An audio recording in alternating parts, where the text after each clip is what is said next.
Hello everyone, আসসালামু আলাইকুম। সবাইকে আবার নতুন একটি ভিডিওতে স্বাগতম। তো ভাদ্র মাসের মাঝামাঝি সময় চলতেছে প্রচন্ড গরম। বিগত ২-৩ দিন যাবৎ রোদের তাপমাত্রাটা আরো বেশি। তো আমরা যারা গরু মোটা তাজাকরণ বিষয়ে আছি, আর বিশেষ করে যারা আমরা ফ্রিজিয়ান গরু পেলে থাকি তারা জানি যে এই প্রচন্ড গরমে আমাদের গরুগুলোর অসুবিধা হতে পারে।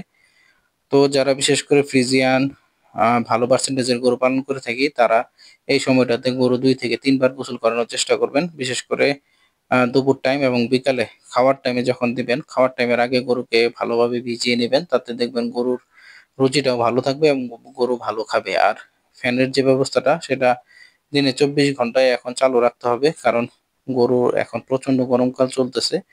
আমরা যারা মানুষ তারাও গরম সহ্য করতে পারছি না। আর গরু তো ২০০, ২৫০, ৩০০ কেজির একটা গরু কিভাবে গরম সহ্য করবে?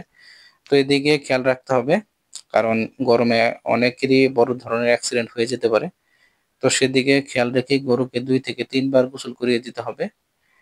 যাদের মোটরের ব্যবস্থা আছে তাদের তো সুবিধা, এবং যাদের অন্যান্য ব্যবস্থা আছে তাদেরকে অবশ্যই এই বিষয়টা খেয়াল রাখতে হবে।